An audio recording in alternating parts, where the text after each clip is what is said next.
ಖುಷಿ ಆಗ್ತಿದೆ. ಏನು ಮಾತಾಡ್ಬೇಕಂತಾನೆ ಗೊತ್ತಾಗ್ತಿಲ್ಲ. ಯಾಕಂದರೆ ನಾನು ಫಸ್ಟ್ ಟೈಮ್ ಸಿನಿಮಾ ನೋಡಿದ್ದು and I'm out of words. ತುಂಬ ಚೆನ್ನಾಗಿ ಬಂದಿದೆ ಸಿನಿಮಾ.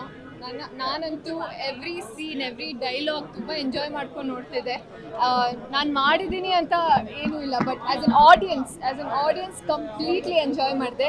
ಆ್ಯಂಡ್ ನನ್ನ ಒಂದು ಕರಿಯರಲ್ಲಿ ಈ ಥರ ಒಂದು ಸಿನಿಮಾ ಅಲ್ಲಿ ನಾನು ಮಾಡಿದ್ದೀನಿ ಅಂತ ತುಂಬ ಹೆಮ್ಮೆ ಇದೆ. ಅದಕ್ಕೆ I have to thank the entire KD team, director Prem sir and KVN productions, Arjun Janya sir, the entire team, William sir. ಪ್ರತಿಯೊಂದು ಫ್ರೇಮು ಎಷ್ಟು ರಿಚ್ ಆಗಿ ತೋರಿಸಿದ್ದಾರೆ.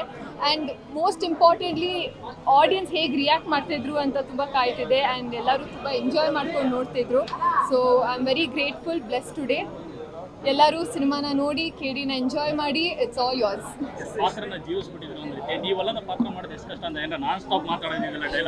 ಇವಾಗ ನಾನು ಹೇಳಿದ್ದೆಲ್ಲ ನಿಮ್ಗೆ ಅರ್ಥ ಆಗ್ತಿದೆ ಅನ್ಸುತ್ತೆ. ನಾನಲ್ಲದ ಪಾತ್ರ ಅಂತ ಹೇಳಿದ್ದೀರಾ, ಬಟ್ ನನ್ನನ್ನು ಆ ರೀತಿ ಸ್ಕ್ರೀನಲ್ಲಿ ನೋಡಬೇಕಾದ್ರೆ ತುಂಬ ಮಜಾ ಬರ್ತಿತ್ತು. ತುಂಬ ನಗ್ತಿದ್ದೆ ನಾನು. ಆ ಕ್ಯಾರೆಕ್ಟರ್ನ ತುಂಬ ಮಚ್ಚಲಕ್ಷ್ಮಿನ ತುಂಬ ಎಂಜಾಯ್ ಮಾಡ್ತಿದ್ದೆ. It all worked out. So ಜನರು ತುಂಬ ಪಾಸಿಟಿವ್ ಫೀಡ್ಬ್ಯಾಕ್ ಕೊಡ್ತಿದ್ದಾರೆ. ತುಂಬ ಚೆನ್ನಾಗಿ ಪರ್ಫಾರ್ಮ್ ಮಾಡಿದ್ಯಾ ಅಂತ ಹೇಳ್ತಾ ಇದ್ದಾರೆ. So I feel complete.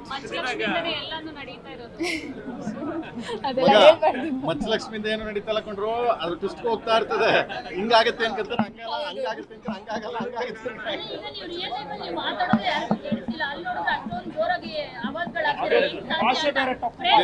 ಇದು ರೇಷ್ಮಾ ಹೀಗೆ ಮಾತಾಡು. ಬಟ್ ಮಚ್ಚಲಕ್ಷ್ಮಿ ಆ ಗತ್ತಲ್ಲಿ, ಆ ಪವರ್ ಅಲ್ಲಿ ಮಾತಾಡ್ತಾಳೆ. ಅಂಡ್ ಅದು ಎಲ್ಲರಿಗೂ ಇಷ್ಟ ಆಗಿದೆ ಅಂತ ತುಂಬಾ ಖುಷಿ.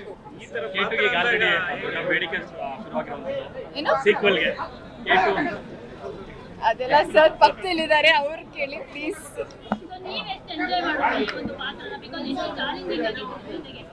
ತುಂಬ ಎಂಜಾಯ್ ಮಾಡ್ತಿದ್ದೆ.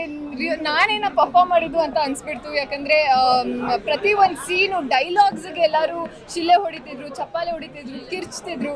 So end of the day ಇದಕ್ಕೆ ನಾವು ಕಾಯ್ತಿದ್ವಿ, ಈ ಥರ ಒಂದು ರೆಸ್ಪಾನ್ಸಿಗೆ ನಾವು ಕಾಯ್ತಿದ್ವಿ. ಆ್ಯಂಡ್ ಫೈನಲಿ ಅದು ನೋಡೋಕ್ಕೆ ಸಿಕ್ತು, ಅದನ್ನ ಎಕ್ಸ್ಪೀರಿಯನ್ಸ್ ಮಾಡೋಕ್ಕೆ ಸಿಕ್ತು ಅಂತ ಐ ಫೀಲ್ ಸೋ ಹ್ಯಾಪಿ.